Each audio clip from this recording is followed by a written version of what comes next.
l'actualité. Nombreux sont les politicards. Quel est le regard que vous avez justement du contexte burkinabé en termes de liberté d'expression? On n'a jamais mené Norbert au tribunal parce qu'un article qu'il avait écrit était faux. Mais rares font de la politique. La nature est la horreur du vide. La mort du journaliste kamikaze parce qu'il a pratiquement offert sa vie pour qu'il y ait un changement. Nombreux ont de la prétention. Mais rares prennent des positions. Qui a été intermédiaire? Nombreux font des jugements. Mais rares ont la justesse. Toutes les femmes se battent autant que les hommes. Mais je dirais aussi qu'il y a des ministres hommes qui ne sont pas compétents mais qui sont là quand même. Ou bien. Mais quand l'actualité devient l'objet... Normalement, la notion bien comprise de laïcité permet un équilibre des confessions religieuses à l'intérieur d'un espace républicain. Tous deviennent sujets. Cette conscience de savoir que l'autre découle de nous, ça crée naturellement en vous un sentiment de paix et ça tue tout sentiment de guerre. Le tribunal de l'actualité, c'est du lundi au vendredi à 8h et rediffusé les mêmes jours à 22h. Le tribunal de l'actualité, c'est avec Lukman Sanfo, Bernard Bougma et Geoffroy Vaha. C'est de lundi au vendredi de 8h à 9h, simultanément sur Watt FM 100.8 et sur Tree TV, la télé interactive, et rediffusée à 22h. Le tribunal de l'actualité ne condamnait plus l'info sans l'avoir jugé. Tree TV, la télé interactive.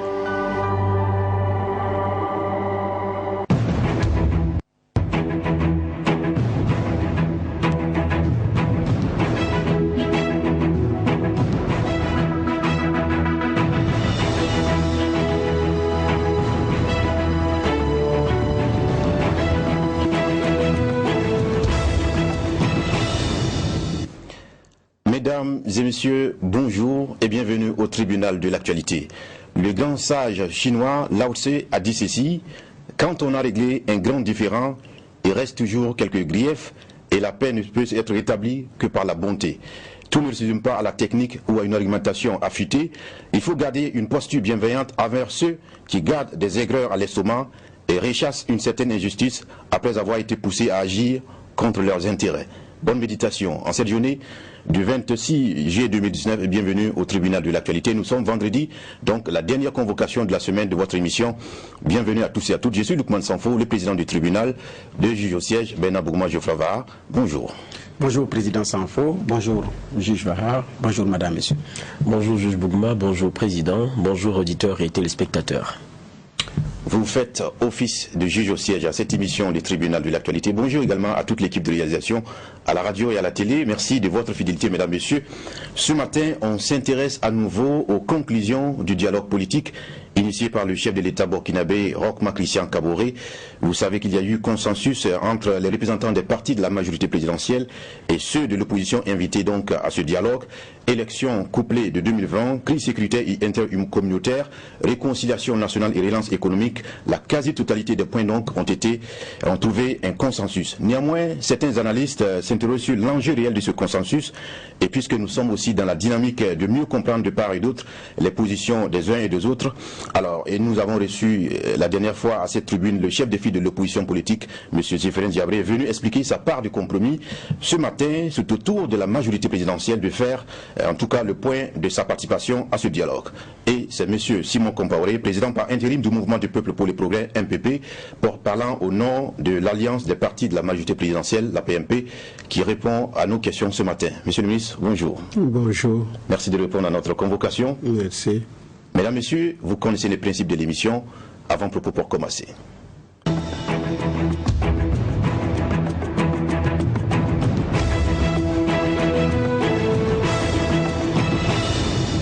Nous donnons 30 secondes à chaque juge au siège pour formuler ses avant-propos ce matin. Commençons par Bernard Bougma. Merci président. Mon avant-propos va concerner les travaux du Haut Conseil du dialogue social et donc qui ont commencé. Véritablement, c'est la première entrée en matière au niveau du Burkina. Cette institution, le mécanisme n'existait pas chez nous, donc ça vient de commencer. Dans d'autres pays, il y en a déjà. Au niveau de la sous-région, il y a même l'instance sous-régionale, mais ici, c'est pratiquement la première fois. Au début, vous avez vu, ça soulevé de la controverse par rapport à son rôle, par rapport à son importance, et quels pourraient être les dossiers qu'effectivement ce Haut Conseil du dialogue social va enrôler. Alors, les travaux ont commencé, et donc Palme et l'ensemble des autres membres de ce Haut Conseil du dialogue social qui est composé pratiquement de presque toutes les entités de la société burkinabé. En tout cas, on dit du pain sur la planche. Front social, question d'insécurité, réconciliation, des dossiers qui traînent. Donc, effectivement, il y a de la matière. Maintenant, quel mécanisme mettre en place, quelle va être toute la stratégie qui va être derrière par rapport à ce dialogue et les résultats, qu'est-ce qu'on a fait? Est-ce que ça va être un peu comme le Conseil économique et social? Vous avez de la production, des rapports qui sont établis sur des secteurs bien déterminés et puis on ne sait finalement pas l'usage effectivement qui en est fait. Donc il y a ces interrogations-là, mais en même temps ce qu'on souhaite, c'est que ce soit véritablement une machine du dialogue social et qu'au terme, ce soit un dialogue fructueux et pour ne pas donner l'impression que bon, on a voulu caser les gens. Parce que quand vous regardez aussi la qualité de ceux qui composent cet organe-là, il y a quand même des personnalités de haut niveau et qui viennent d'entités et qui ont fait leurs preuves dans certains dossiers au niveau du Burkina Faso. Donc on attendra de voir la suite. Ce qu'on peut souhaiter aussi pour cette bonne suite des travaux, puisque les travaux ont véritablement commencé. Donc on attend de voir comment est-ce que les choses vont s'opérer sur le plan terrain, parce que c'est beaucoup plus cela que le citoyen burkinabé attend, plus que la mise en place d'un organisme. Voilà ce que j'avais comme avant-propos. D'accord. Merci de respecter votre temps de parole. Geoffroy Vahar, c'est à vous. Merci, Président. Moi, mon avant-propos va nous conduire au Ghana avec ce qui s'est passé à l'Assemblée nationale. Le ministre de la Jeunesse et des Sports, qui est Kwame Asiama, qui était donc face aux députés pour rendre compte de la participation du Ghana à la CAN. Et il a dit de façon très claire, ce qui a été investi, ce qui a été donné comme budget, c'était 6,3 millions de dollars américains. Ils ont dépensé 4,5 millions de dollars américains. Il reste 1,8 million de dollars américains, lesquels seront remis dans les caisses de l'État. Venu avec ces documents, ouverts à la discussion et prêt donc à répondre aux questions des députés. Ça, c'est un exemple de gouvernance et de bonne gouvernance. Souvent, nous on est habitué au bilan sportif. Et même, souvent, on ne se prête pas au jeu de la contradiction ou ces choses-là. Même si le sport, c'est un domaine de passion, il y a de la rigueur forcément aussi à avoir. Et ça, c'est un exemple pour moi. D'accord. Soyez-en remerciés également pour cet avant-propos ce matin, mesdames, messieurs. À présent, nous allons entendre le représentant de la majorité présidentielle à ce dialogue politique national initié par le chef de l'État. Et vous savez que les portes de ce dialogue ont été refermées lundi dernier et les conclusions transmises au chef de l'État, Rochma Christian Kaboré, pour appréciation. Alors, ce matin, c'est M. Simon Komboré, encore une fois, bienvenue. Avec le chef de file de l'opposition politique, nous allons certainement revenir sur les mêmes points qui ont été abordés avec lui, notamment la question sécuritaire, le code électoral et les élections de 2020, la réconciliation nationale, les conclusions sur la justice et le dialogue social. Si vous convenez avec nous, on va aborder justement votre regard sur ces points de consensus qui ont été trouvés. Alors, mais pour commencer, quand nous avons posé la question tout de suite au chef de file de l'opposition, il a révélé que les dialogues, les échanges ont été francs, mais souvent tendus. Qu'est-ce qui donne la garantie que, à l'issue de cette information révélée, les choses, les points retenus pourront tenir dans le temps et être appliqués comme des points politiques majeurs? Je confirme avec le président le chef de file de l'opposition que au cours donc de ce dialogue politique là, il n'y a eu ni complaisance ni animosité. Nous avons discuté dans un cadre serein et empreint de courtoisie et de respect les uns envers les autres. Et c'est ce qui fait que on peut conclure sans revenir en détail sur les différents points qui ont constitué la synthèse qui a été portée d'ailleurs à votre connaissance, que cet exercice-là méritait d'être fait. De mémoire d'homme, je suis pas vieux, mais je ne suis pas trop jeune aussi non plus, mais de mémoire d'homme, au Burkina, c'est la première fois, en tout cas dans l'histoire récente, qu'on voit l'opposition et la majorité s'asseoir sur une même table. C'est pas ça la nouveauté. Mais co-présider ensemble des débats, conclure ensemble et tenir une conférence, un point de presse ensemble. En tout cas, en ce qui me concerne, c'est la première fois. Et ça, il faut saluer.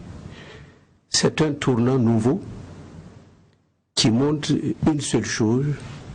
Si les Burkinabés, les hommes politiques burkinabés veulent que le Burkina continue d'être un modèle, nous avons la possibilité. Nous avons les clés entre nos mains. Et c'est une question simplement de volonté. Comme disent les Anglais, where there is a will, there is a way. Alors, quand nous lui avons également posé la question sur le fait que certaines forces n'aient pas été associées à ce dialogue et les chances que ce qui a été convenu entre hommes politiques puisse être dans l'intérêt de tous les Burkinabés, il a dit que c'est un choix du chef de l'État et certainement de la majorité présidentielle. Effectivement, pourquoi est-ce que vous n'avez pas associé les forces sociales et toute autre entité représentative de notre société? Non, je pense qu'il ne faut pas faire de confusion. Là, on a bien dit dialogue politique. Ça ne veut pas dire qu'il ne peut pas y avoir d'autres, il va certainement y avoir d'autres dialogues qui prennent en compte même ceux qui ne sont pas des politiques. Si vous prenez une question comme la sécurité, comme la réconciliation nationale, même si les politiques en ont discuté, est-ce que vous pensez que ces questions-là intéressent uniquement les politiques? C'est des questions qui sont discutées au sein de ce qu'on appelait les forces sociales, les religieux, les coutumiers, la société civile, un peu partout. Et même vous en discutez. Vous discutez de ces questions-là. Ça veut dire que c'est des questions transversales qui traversent tous les compartiments de la société et qui fait que si véritablement nous voulons avoir le maximum d'éléments qui permettent de fédérer l'ensemble des énergies, des intelligences du Burkina, il faut aussi consulter les autres compartiments. Mais là, comme vous avez vu, nous avons aussi discuté des questions qui concernent au premier chef les politiques.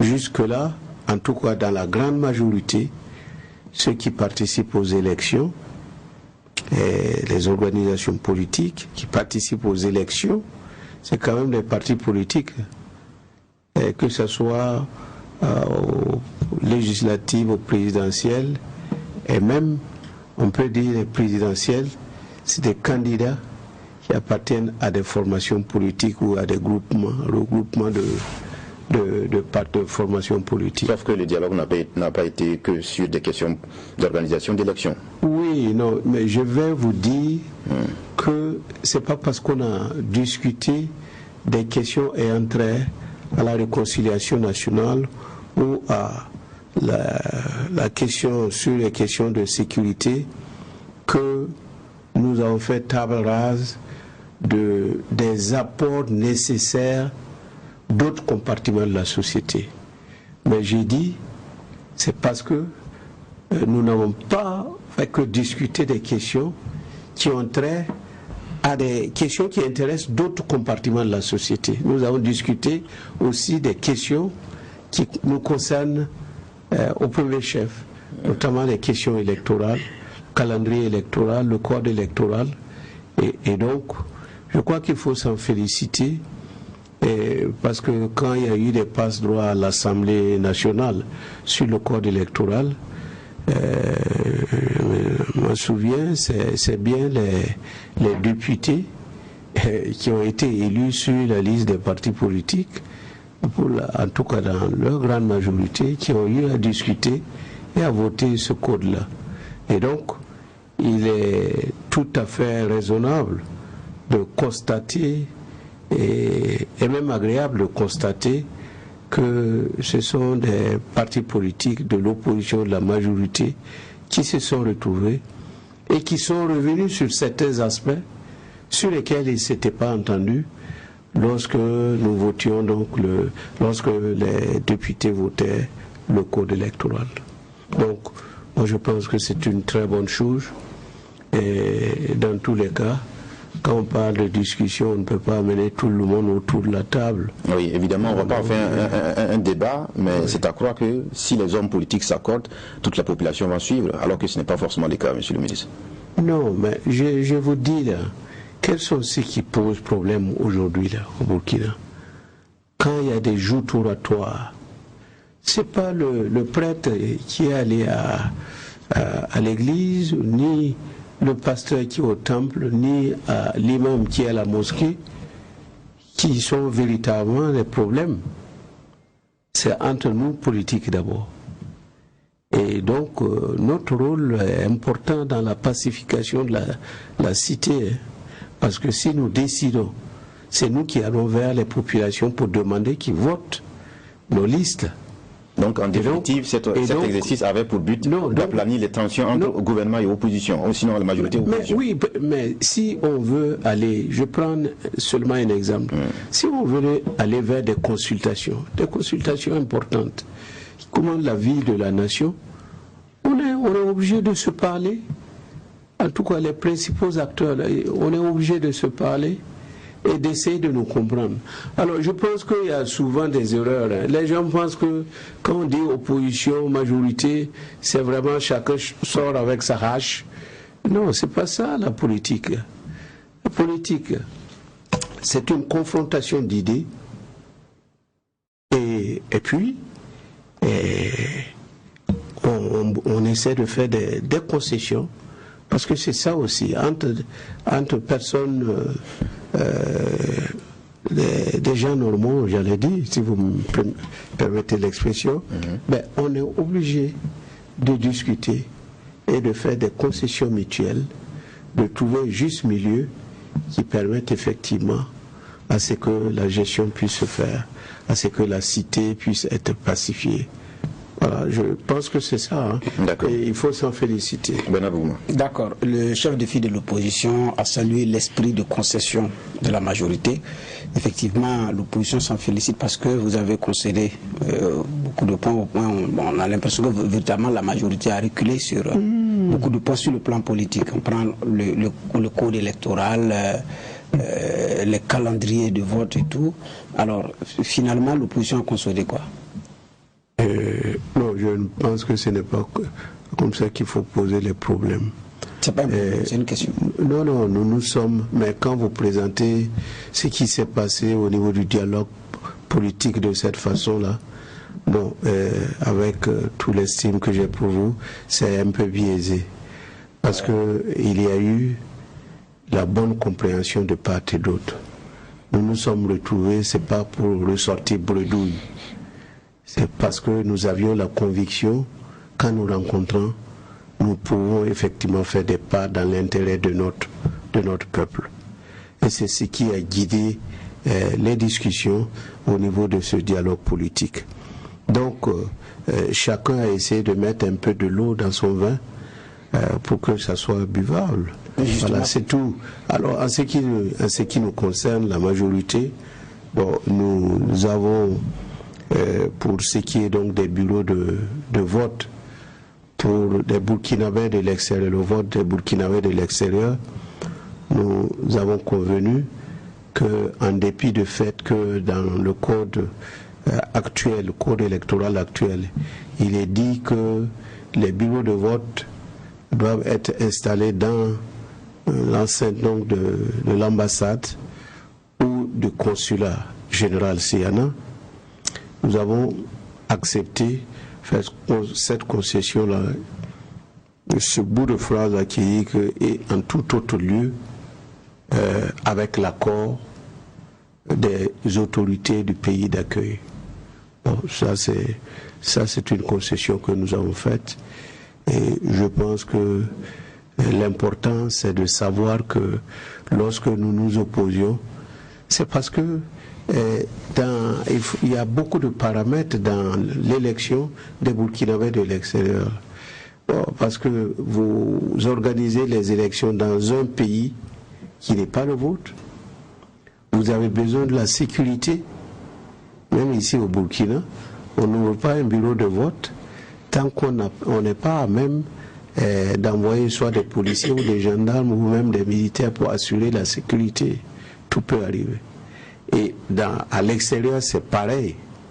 Or, pour ce qui concerne l'extérieur, nous ne pouvons pas envoyer ni des militaires, ni des policiers, ni des gendarmes pour aller sécuriser un bureau de vote à l'extérieur. Donc, c'est pourquoi il faut tenir compte du fait qu'on a besoin de demander que le pays d'accueil puisse être bienveillant en nous accompagnant, en acceptant cela. Et donc, ça c'est un point de concession que nous avions eu à faire. L'opposition avait réclamé également qu'on prenne en compte l'acte de naissance pour l'enrôlement. Je crois que nous avions dit qu'on n'était pas d'accord parce que la classe politique, il y a quelques années, s'était déjà entendue pour que la multiplicité des documents d'enrôlement soit bannie de notre code-là, parce que c'est source de fraude. Et on était convenu que c'est seulement la carte nationale d'identité qui n'avait. Donc là aussi, il y a eu des concessions de la part de nos vis-à-vis qui ont accepté de laisser tomber l'acte de naissance. Donc, quand vous voyez, il y a eu une bonne entente, un bon esprit d'avancer et, in fine, permettre à la CENI d'organiser correctement donc, les élections. Bon, pour le calendrier électoral, il y a eu une concession de... Enfin, nous avions fait des propositions qui n'ont pas prospéré. Bon, parce que quand on organise les élections, on ne peut pas les organiser dans une tension. Non, on essaie de mettre suffisamment de l'eau, suffisamment de quoi atténuer tout ce qui peut être contradiction pour donner plus de chances aux élections de bien se tenir. Vous savez que ce n'est pas seulement l'organisation des élections, c'est l'après-élection aussi. Si une élection est mal organisée, la suite là, c'est bonjour les dégâts. Donc, je pense que nous avons fait des efforts les uns les autres pour arriver à des compromis, j'allais dire historiques, parce que c'est bien comme ça la vie, et la vie marche comme ça aussi, avec des compromis. D'accord. Le président Roch-Marc Christian Kaboré s'est engagé à transmettre l'acquis des droits en fonction des conclusions, soit à l'Assemblée nationale, soit au gouvernement. Mais à côté, il y a un comité de suivi qui s'apparente à un gouvernement bis. Son rôle véritablement, c'est quoi? Non. Décidément, Bernard. Non, nous avons voulu simplement, au bout donc de l'exercice, à la fin de l'exercice, être sûr que nous serons associés par rapport aux différentes étapes à la prise en compte donc des propositions qui ont été faites, des suggestions qui ont été faites. Vous n'avez pas confiance à ceux qui vont exécuter? Non, ce n'est pas ça. C'est une question de responsabilité vis-à-vis de nos mandats aussi. Voilà, nous avons voulu simplement ne pas seulement nous contenter du fait qu'on a pu se rencontrer, et cela sur invitation du président du FASO, ce qui est une bonne chose, et d'avoir pu échanger pendant 7 jours, ça c'est également une bonne chose, mais aussi d'être sûr que ça ne va pas être un coup de vent, parce qu'il y en a qui ne vendaient pas cher donc ce dialogue politique, mais nous les avons surpris et nous voulons continuer à les surprendre en montrant que nous nous sommes retrouvés, c'est pas pour jouer, mais nous sommes au sérieux et nous pensons que le président également est au sérieux et que l'objectif recherché, c'est permettre à la classe politique de créer les conditions de succès des différentes consultations que notre pays va connaître, Dieu voulant, l'année prochaine. D'accord. Geoffroy va prendre la parole pour vos questions d'André. D'accord. Comme on est sur le plan politique, moi j'aurais une seule question. On voit que sur la plupart des points, il y a un point sur lequel il n'y a pas eu l'accord. C'est sur la question des documents de vote, vous en parliez, pour les Burkinabés de la diaspora. Et parce que ce n'est pas aussi une petite déception de n'y être pas parvenu quand on entend Zéphirin qui encore nourrit l'espoir que tout comme avec certains points, il y a eu des évolutions au cours du dialogue, peut-être qu'il y en aura en dehors de ce dialogue-là dans le temps. Vous avez dit dans tous les cas qu'on s'entende ou qu'on ne s'entende pas, les élections se tiendront à bonne date. Non, il a raison, moi aussi j'ai raison. Parce que il a dit, bon, qui sait, who knows? Nobody. Aujourd'hui on discute de certaines choses, mais il est possible que ce qui était impossible aujourd'hui devienne de l'ordre du possible demain. C'est pourquoi je dis, who knows? Seulement Dieu. Il peut dire, mais nous, en tant qu'hommes, on n'est pas maître de demain. C'est aujourd'hui qui nous appartient, demain appartient à Dieu. Voilà, donc c'est pour ça que je dis qu'il a raison de dire cela. Mais il a raison aussi de dire que lorsqu'on se rencontre, même en famille, quand vous discutez même en famille, il y a des points sur lesquels tout le monde est d'accord. Il y a des points aussi sur lesquels on n'arrive pas à accorder la voix de tout le monde. Ça, c'est la vie qui est ainsi faite là. Donc, on ne va pas en faire un drame pour ça. Bon, c'est normal. Et même que ça montre aussi qu'on a été vraiment sérieux. On a mis les choses sur la table. Il y a des choses pour lesquelles nous pouvions faire des rapprochements, des choses qui se sont trouvées un peu plus compliquées, mais il faut prendre acte et puis avancer. J'ai peut-être d'autres questions, mais c'est pas spécialement sur le plan politique. Comment je fais? Si c'est des généralités, oui, sinon on va ouvrir un chapitre et puis... Donc j'ai fini pour ça. D'accord, parce que M. Compaoré a dit tout à l'heure quelque chose d'assez intéressant. Vous dites que les élections ne peuvent se tenir que dans un climat apaisé, si les cœurs sont réunis et tout. Alors, ce qui ouvre justement la question de la réconciliation nationale. Voici une question qui préoccupe bien les Burkinabés depuis un temps. Il y a des chantres même de cette question fondamentale. Alors, nous, citoyens, nous sommes étonnés qu'au sorti d'un dialogue politique, vous preniez comme résolution d'identifier ce qui entrave la question de la réconciliation nationale. C'est-à-dire que rien n'a été décidé sur cette question, vous êtes en train de vouloir décider, d'analyser et d'identifier les problèmes. Qu'est-ce qui n'a pas marché? Bon, je crois que la sagesse commande qu'on ne prenne pas des questions suffisamment complexes de façon dilettante.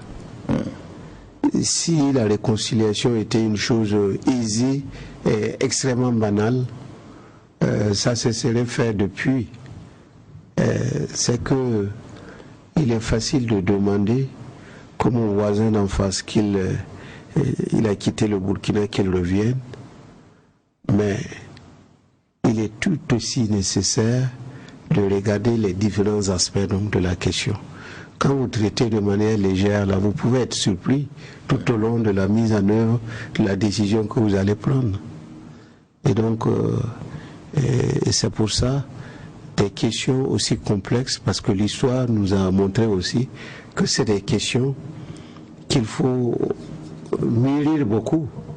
Il y a déjà eu des tentatives là, qui ont échoué en fin de compte. Alors, c'est pourquoi il ne faut pas rééditer peut-être des erreurs qu'on a eu à commettre. La question de la réconciliation n'est pas une chose aisée. Il y a plusieurs aspects.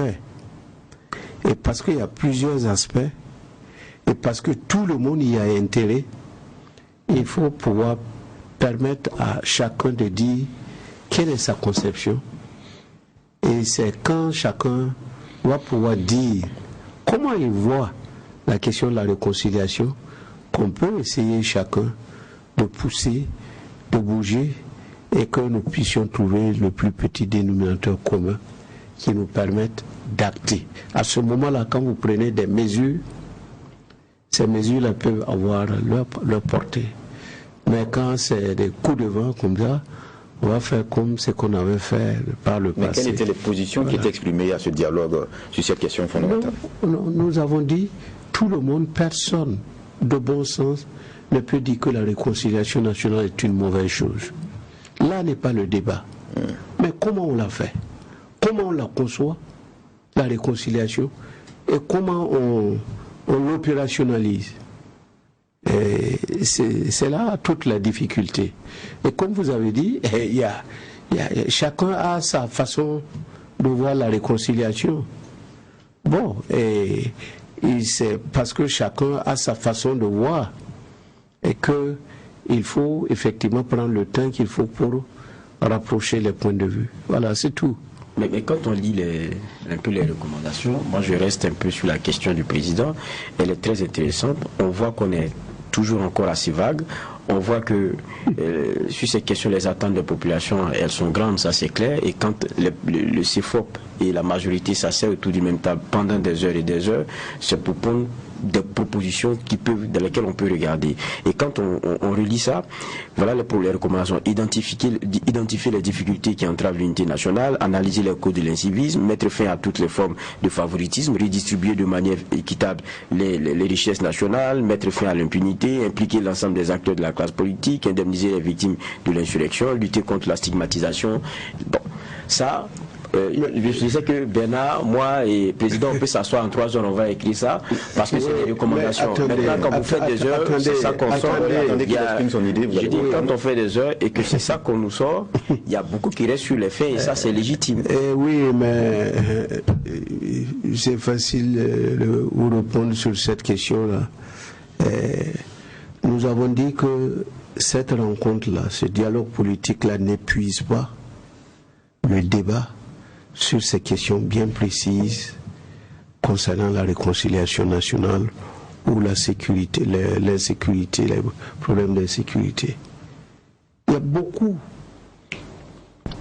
d'autres compartiments de la société qui sont intéressés à ces questions-là. Et ce n'est pas seulement les politiques, le point de vue des politiques. Nous avons besoin, et ce n'est pas pour rien quand il y a des problèmes, on va voir les coutumiers, on va voir des religieux, la société civile s'invite, etc. Ça veut dire que c'est des questions pour lesquelles toute la nation doit être à l'écoute, doit pouvoir exprimer et apporter ses contributions. Donc, nous avons voulu simplement dégager des pistes de réflexion qui permettent effectivement d'engager un débat beaucoup plus large au-delà des politiques qui englobent l'ensemble de tous ceux qui peuvent être intéressés à la question. Nous ne voyons aucune piste qui a été attendez, mais c'est vous qui ne voyez pas, mais nous on voit. Parce que ce sont des problèmes déjà connus. Mais c'est vous qui ne voyez pas, mais moi je vois. Ah, d'accord. Et les autres aussi le voient. Sinon, vous savez que quand même on est des gens quand même censés avoir un minimum de gigote pour ne pas nous retrouver pendant une semaine pour jouer. Non, je vais dire. Okay.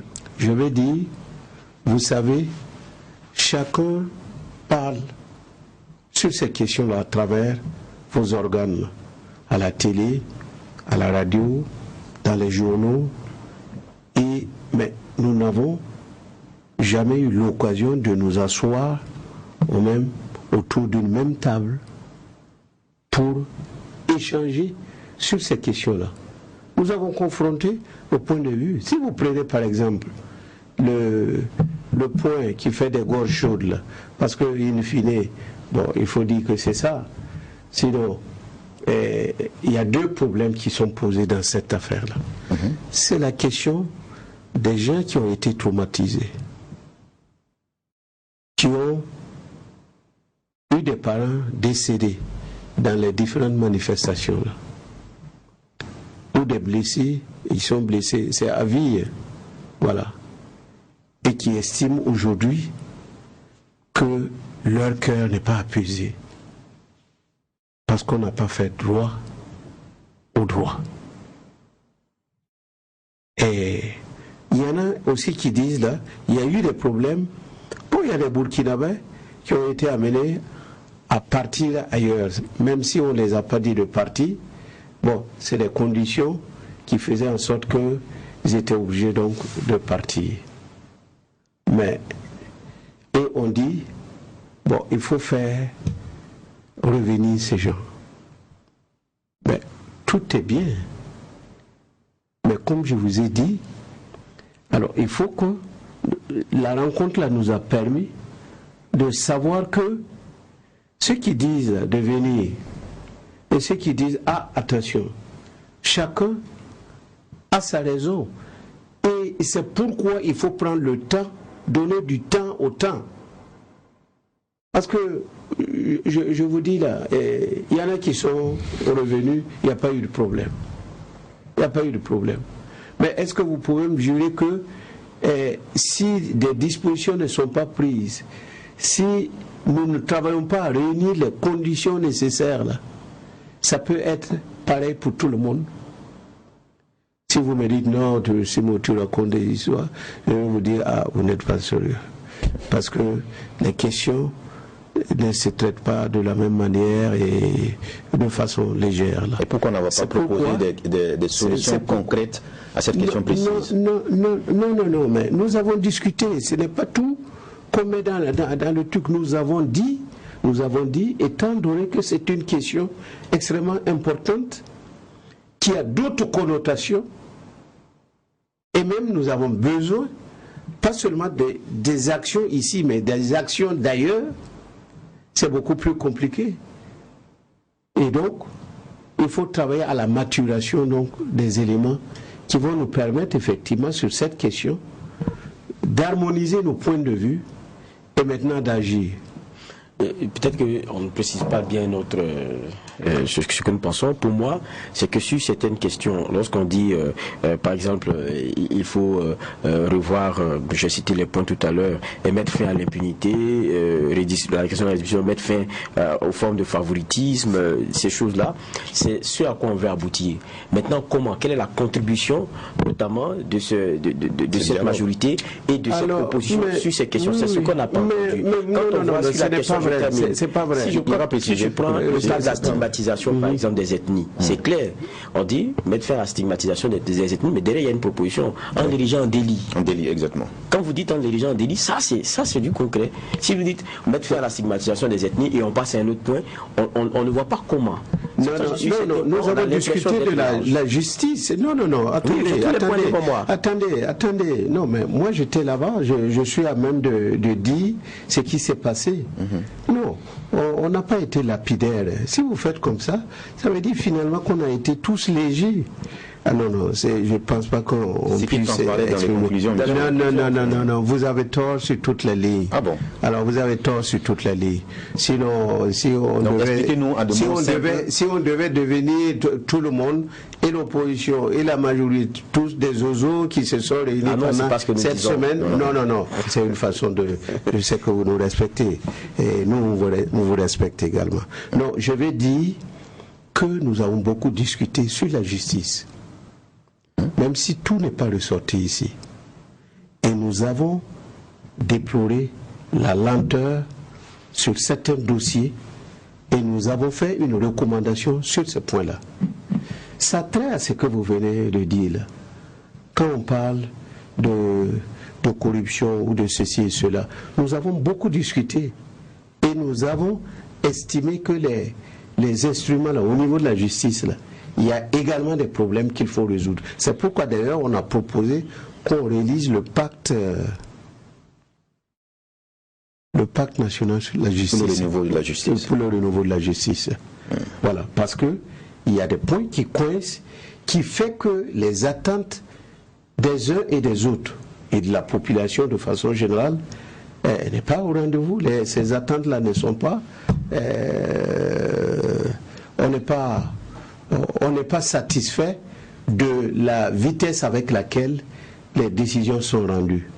Nous avons fait des propositions pour qu'on puisse relire le pacte là, voir qu'est-ce qui ne va pas. Est-ce que les blocages qui sont inhérents aux initiatives qui sont contenues dans le pacte, si oui, il faut les revoir, débloquer tout ce qui entrave la bonne marche, la célérité au niveau de la justice, pour que nous puissions effectivement juger les dossiers qui sont là et revoir peut-être certaines procédures là, Parce que c'est nous qui les faisons et c'est nous qui pouvons les faire aussi.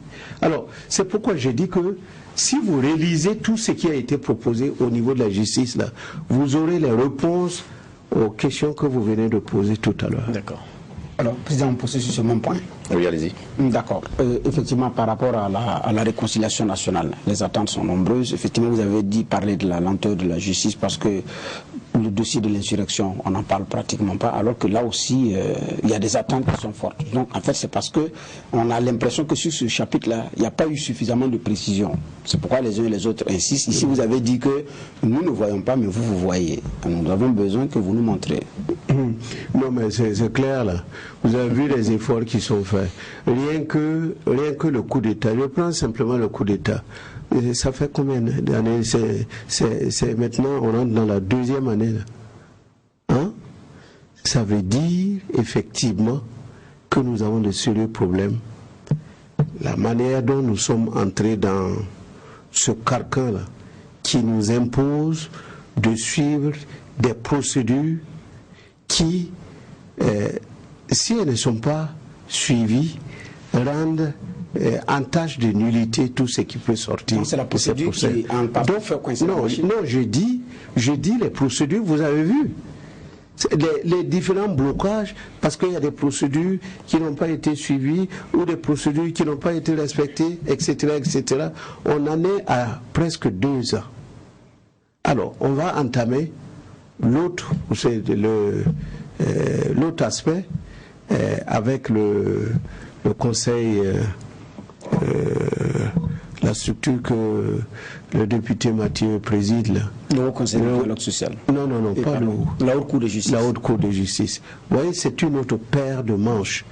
Et on s'est mis dans un carcan qui fait que, et pour que ce que nous faisons là aussi soit valable, selon, entre griffes, selon les normes internationales, on est obligé de suivre un certain nombre de procédures qui font que le commun des mortels là a l'impression effectivement que ça n'avance pas. Même nous qui avons été à l'école, qui savons que ce n'est pas facile, quelquefois on n'est pas content.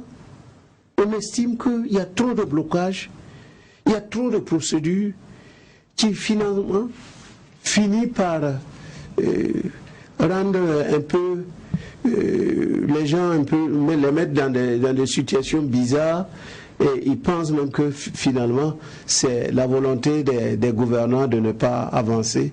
Or aujourd'hui, comme vous le constatez, ce n'est pas une question de volonté au niveau de ceux qui gouvernent là. Quelquefois, si on pouvait faire passer un dossier en 1 semaine, on allait le faire parce que nous avons besoin de résultats.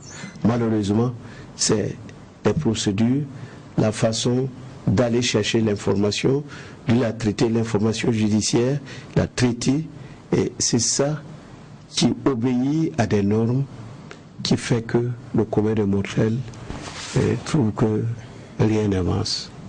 Alors, je pense que tout ce que nous voulons là, nous pouvons l'obtenir si on se met ensemble. Les politiques ont estimé qu'il faut relire le pacte, le renouveau sur la justice. Et les gens de la société civile aussi pensent comme ça. Les autres compartiments de la société, les gens pensent aussi qu'il faut aller vite. Et si on s'assoit ensemble, nous allons pouvoir faire des propositions qui permettent de revoir certains aspects qui vont, in fine, permettre de faire de la célérité au niveau de la justice. D'accord. Je propose qu'on aborde un autre chapitre, cette fois-ci, la question sécuritaire, parce que ça fait quand même quelques années que notre pays est en proie au terrorisme. Alors, sur la question également, beaucoup n'y voient pas de propositions concrètes, de solutions audacieuses au-delà de ce que nous avons déjà pu poser comme problématique. Et mieux, on parle d'un point précis qui dit susciter une mobilisation de tous les acteurs politiques autour d'une politique nationale de sécurité élaborée de façon consensuelle et fondée sur la réconciliation nationale qui induit le renforcement de la cohésion sociale. Encore une fois, la question de la réconciliation vient comme soubassement à un problème social. on n'a pas finalement cette réconciliation. C'est-à-dire que la question sécuritaire ne sera pas c'est un élément, c'est pas ne dites pas que c'est le soubassement. Si vous dites le soubassement, ça veut dire que tant qu'on ne va pas résoudre cette question-là, bon, il est illusoire de penser à quoi que ce soit. C'est pas le cas. Non, nous ne pensons pas que c'est posé de cette façon-là. Il y a différents éléments qui concourent et qui peuvent concourir à faire en sorte que la question de la sécurité soit assumée. Puisque par le passé, le langage de la majorité que vous êtes, c'est qu'il y a des forces rétrogrades qui sont tapées dans l'ombre, qui tirent des ficelles et qui sont certainement la cause de ces revendications, de ces attaques sans revendication. Mais écoutez, on en a discuté au cours du dialogue politique là. Et si vous voulez, il y a une recommandation qui est ressortie. Si vous regardez la série des recommandations qui ont été prises, là. Nous, on n'a pas occulté cette question. Hein. Seulement, on a dit éviter d'indexer des partis, des partis dans cette question-là, bon, sans preuve. Est-ce que vous pouvez le faire? Sans preuve. Non, mais écoutez, vous faites comme si vous ne suivez pas l'actualité. C'est nous qui alors l'actualité. Alors, si vous faites l'actualité, ça veut dire que vous êtes bien au courant de certaines choses-là. Il y a des gens qui ont géré ici, dans ce pays-là, il y a des gens qui ont travaillé ici, et qui, de par leur activité, ont montré que c'est des gens qui travaillent contre nous. Voilà. On n'a pas besoin de citer les noms. Vous les connaissez. Vous les connaissez. Nous ne les connaissons pas. Oui, vous les connaissez. Vous les connaissez. Avez-vous connaissance de... Alors, vous les connaissez, on va garder mais c'est une le temps. Monsieur le ministre, ce que vous dites est assez grave. Non, mais écoutez, au sortir d'un dialogue politique, vous tenez toujours le langage. Il y a des gens qui ont fait l'objet beaucoup de débats. Vous n'allez pas me dire que vous n'avez jamais entendu parler d'un Moustapha Chafi. Est-ce que vous pouvez me dire que vous ne savez pas qui est ce type-là? Mais il n'est pas burkinabé. Et qu'est-ce que... Oui, mais non, ne raisonnez pas comme ça. Ne raisonnez pas comme ça. On n'a pas dit... Mais au procès, là, il n'y a pas de nom burkinabé là-bas. Évidemment. Hein? Ça, c'est vrai. Ah, alors, donc... c'est pourquoi je dis que la question... Ces questions-là sont complexes. Maintenant, ce qu'on veut, là, c'est que tous ceux qui ont des propositions, des idées sur la question, on se met ensemble. C'est en se mettant ensemble que nous pouvons arriver à prendre quelque chose d'important ici, quelque chose d'important ici, et on échafaude une solution. Parce que tout est bon, chacun a une capacité d'apporter quelque chose de positif. Et c'est comme ça qu'il faut voir la résolution de ces questions-là. C'est pourquoi on a dit, non, on parle de sécurité. Ce n'est pas seulement, ça a toujours été dit, mais mal compris. C'est pas seulement, on n'a pas seulement besoin des militaires, des gendarmes, des policiers, pour que la sécurité soit au rendez-vous. On a besoin plus que ça, parce que les gendarmes, les policiers, les militaires, vous-même vous le dites quelquefois, et moi ça me fait chaud au cœur. Il faut bien plus par rapport à la situation que nous vivons. Des militaires, des gendarmes, des policiers sur le terrain sans information, sans renseignement, c'est zéro. Alors, ça là, ces renseignements, ces informations, quels sont ceux qui peuvent leur apporter ce qui leur manque pour réussir? C'est bien vous et moi. Alors, et nous? Donc, c'est pourquoi il faut mettre tous ceux-là qui peuvent concourir, apporter leur part de contribution autour de la table. Et c'est ainsi que nous allons faire œuvre utile pour notre nation, pour notre peuple. Alors, sur les causes, donc, l'opposition s'engage à ne plus dire que c'est un gouvernement qui n'arrive plus, qui est incapable de faire face à la situation. Et vous aussi, vous engagez à ne plus indexer des forces tapées dans l'ombre à la solde de l'opposition, ou l'opposition qui utilise des forces. C'est comme si là... Non, si on a des éléments, on va ça, on a dit, s'il y a des éléments, il faut donner les éléments. Voilà. Justement parce que ce qui était dit, c'était des phrases qui sont lancées sans éléments, sans précision. Alors que vous dites que on sait, il y a des informations, il y a pas toujours, hein, pas toujours. Peut-être vous ne savez pas, moi j'ai été ministre de la Sécurité, j'ai eu accès à certaines informations que vous n'avez pas. Oui, mais la question c'est qu'est-ce qu'on en fait? Non, mais écoutez, c'est l'utilisation de certaines de ces informations qui a permis de ramener certains aujourd'hui qui sont en train d'être jugés. Voilà, c'est pas tout qui peut se mettre sur la place publique là. Voilà, c'est facile à comprendre ça aussi. Je ferai sur le chapitre de la sécurité. D'accord. Je pense que la question de la collaboration, celle des partenaires techniques et financiers, vous avez décidé aussi de revoir un peu dans tout cela. Mais on peut pas aborder ces questions-là sans aborder d'autres sorties. Je pense que hier, lors de votre point de presse, vous avez été interpellé d'ailleurs par des journalistes. Moi, la question de l'ambassadeur de France, ça c'est pas ça le plus important. Il y a quand même le chef d'état-major, je pense français, le général Lecointe, qui disait que s'il n'était pas là, c'est comme si tout allait s'effondrer. Vous n'êtes pas du tout d'accord? Absolument pas d'accord. Et j'estime qu'il a égratigné notre honneur. Et ce n'est pas possible. Le Burkina existe depuis la nuit des temps. Le Mali, le Niger, voilà. C'est des pays qui ont leur histoire. Et comme on dit, ce sont les peuples qui font l'histoire. Voilà. Nous sommes de ceux-là qui pensons qu'au jour d'aujourd'hui, nous ne devons pas nous comporter comme Robinson Crusoe, isolé sur son île, qui pense qu'il est autosuffisant. Voilà. On a toujours besoin du plus petit que soi. Même les grands de ce monde ont besoin de nous comme nous avons besoin d'eux. Mais nous disons que notre histoire, là, notre avenir là, réside d'abord entre nos mains. La question de la sécurité, si nous voulons dire qu'il faut que des militaires d'ailleurs viennent s'occuper de la pacification donc de nos communes, de nos provinces, de nos régions, de toute la nation, et les militaires s'asseyent, les gendarmes, les policiers, ceux qui ont pour mission de défendre nos frontières, nous allons effectivement disparaître. C'est parce qu'on n'a jamais eu cette conception-là. Donc il ne peut pas dire ça. Mais nous avons des difficultés, certes. Nous reconnaissons qu'on a des difficultés. Et nous travaillons à surmonter ces difficultés-là. Mais nous sommes d'abord les artisans de notre propre victoire. Alors, les artisans essentiels. Maintenant, c'est qui ne dit pas qu'on n'a pas besoin d'aide. Mais nous sommes les premiers responsables de notre propre victoire ou de notre propre échec. Donc il ne peut pas dire ça. Mais après, c'est pas sain de dire ça. Mais après tout ça, qu'est-ce que vous allez faire? Parce que ce n'est pas la première fois que ce genre de sortie arrive. On l'a vu avec Laurent Bigot en son temps, qui avait fait une sortie. Le gouvernement burkinabé avait été ferme, il y avait un écrit qui avait été fait. Faire quoi? Ce que je voulais savoir, est-ce qu'il y aura un acte concret décrit à l'Élysée ou à Lecointe pour dire le Burkina dit ceci? Est-ce qu'on va se limiter à des conférences de presse, on va dire qu'on n'est pas d'accord? Non, écoutez, moi j'ai donné un point de vue que nous partageons au sein de la majorité.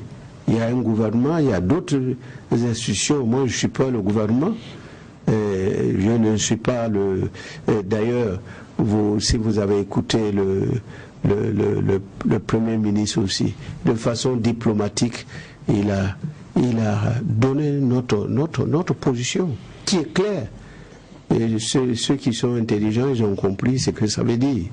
Donc on n'a pas besoin de sortir avec un mégaphone, un machin pour dire là, non, on n'agit pas comme ça. Quand on est responsable, il y a certaines postures qu'on évite d'avoir. Vous êtes sorti avec le mégaphone, puisque dès lors que vous l'avez dit publiquement à travers je suis pas pris un micro. Maintenant, non, c'est pas, j'ai pas pris le mégaphone.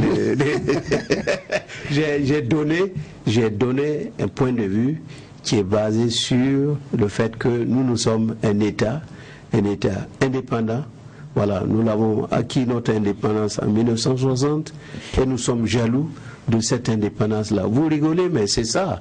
C'est parce qu'on est indépendant qu'on peut se permettre d'être autour d'une table ici sans demander l'autorisation de quelqu'un pour exprimer nos points de vue. C'est ça aussi. C'est ça aussi l'indépendance. Donc, je pense qu'il faut laisser les choses basses mourir de leur propre sort. Nous avons d'autres choses à faire.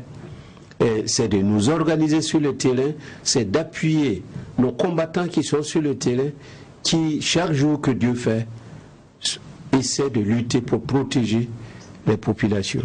Je crois que c'est ça l'important. Comment nous allons faire pour que ça débouche sur un succès total pour dans l'intérêt bien compris de toute la nation. Ce sont ces questions-là qui nous intéressent. Il y avait un point important sur l'autre dialogue, là je voudrais qu'on termine sans qu'on l'aborde, c'est la question du foncier. C'est une préoccupation pour bon nombre de Burkinabés aujourd'hui, au détour des points de presse que le CFOF fait chaque mardi. Quelquefois il rappelle les problèmes qu'il y a, les conférences, les points de revendication souvent de certains mouvements là-dessus. Et aujourd'hui, nous tous on regarde, il y a des agences immobilières qui sont maintenant dans la spéculation foncière, il y a beaucoup de problèmes. Et comment vous l'avez abordé? Qu'est-ce qui en sort? Parce qu'on a des recommandations, mais il n'y a pas de problème. Non, nous l'avons abordé froidement à la suite de l'intervention du ministre Bonané, le ministre en charge de l'habitat et de l'urbanisme, qui nous a apporté donc des informations abondantes. Les faiblesses, les textes, c'est que eux-mêmes sont en train de faire ou ont déjà fait. La question des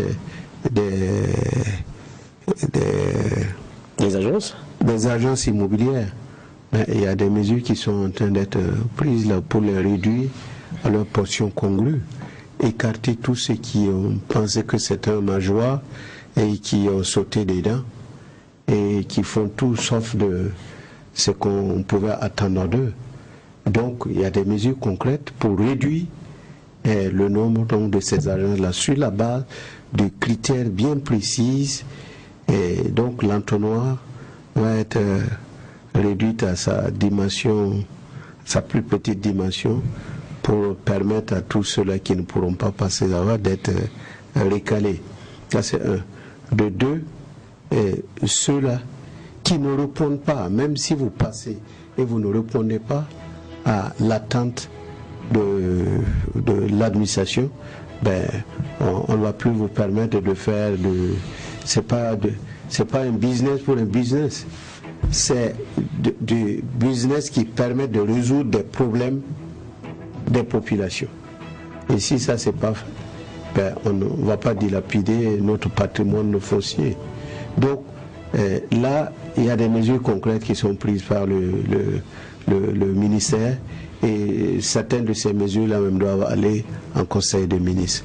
D'accord. En tout cas, non, je veux dire... Nous sommes obligés de rendre l'antenne. Oui, la question donc le gel des lotissements. Gel des lotissements là également, on a discuté et on nous a informé que le travail donc des commissions est très avancé et très bientôt nous aurons des résultats. Donc on n'a pas de raison de penser que ce que le ministre dit est faux. On va attendre et voir. D'accord. C'est certainement des questions que nous allons aborder de façon détaillée si des occasions sont entreprises et permises. Merci déjà d'être venu sur ce plateau, rendre compte de votre participation à ce dialogue politique. Vous êtes le porte-parole de l'alliance des partis de la majorité présidentielle. On espère que les auditeurs et téléspectateurs ont tiré profit de votre présence sur notre plateau. Merci mesdames, messieurs de nous avoir suivis. On vous retrouve lundi pour d'autres sujets d'actualité. Que la paix nous fasse la guerre, que la guerre nous fasse la paix. Au revoir.